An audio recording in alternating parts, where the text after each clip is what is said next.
Today we'll be discussing the collapse of the Polish-Lithuanian Commonwealth.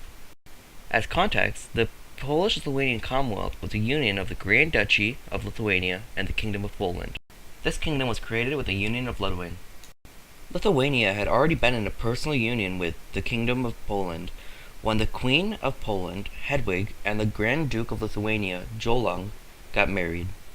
At its height, the Polish-Lithuanian Commonwealth was one of the biggest and most powerful countries in Europe. The 17th century was a golden age for the Commonwealth, with many factors such as joining the 30 Years' War and taking Moscow, and great economic growth. Sadly, the 18th century would not be as kind to the Commonwealth. The Commonwealth had 12 million people at its greatest height, which was large for the time, and included Poles, Lithuanians, Czechs, Hungarians, Slovaks, Ruthenians, and Romanians, and much more.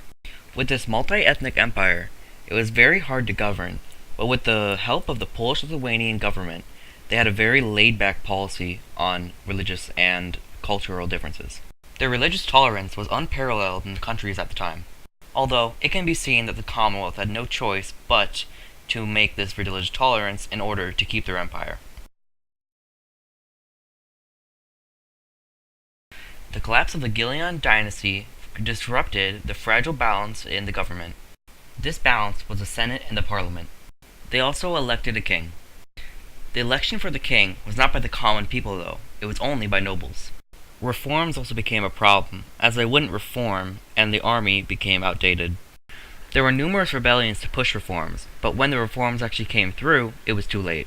The Commonwealth couldn't find another strong dynasty until it was too late and the nobles had too much power. This rebellion made the nobles gain a huge amount of power, making the system no longer a democracy, but an oligarchy. When Prussia, Austria, and Russia started to see the declining state of the Commonwealth, they decided to start up a plan to invade. Russia, at this point, was basically controlling who would be the leader of the Commonwealth. I guess they never change.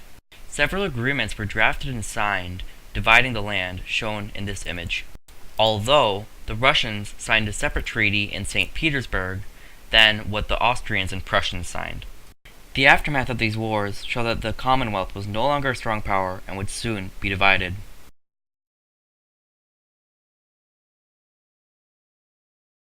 The second partition of Poland was when Russia really stepped up its game and started taking a lot of land. The Commonwealth had been degrading for a while now, but this was going to an alarming rate. It was clear that the Commonwealth would not exist for much longer.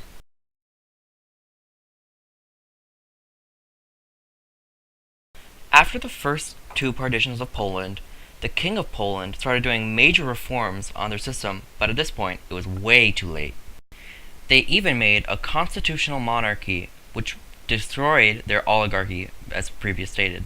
The Commonwealth's men fought very bravely in this war, shown as in every aggressor took over 1 million casualties. The Polish government was terrified, as this was only happening over a 4-year period. At the end, though, nothing could happen, and Poland was completely annexed into the Russian, Prussian, and Austrian states.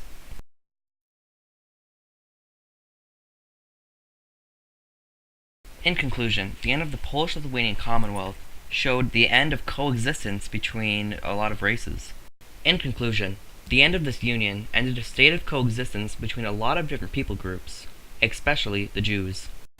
This especially led to the Dark Age of the Jewish race, as they were dispersed between a bunch of different empires that didn't want them. Thanks for watching my video. Please leave a like and comment below. All my sources are in the description below.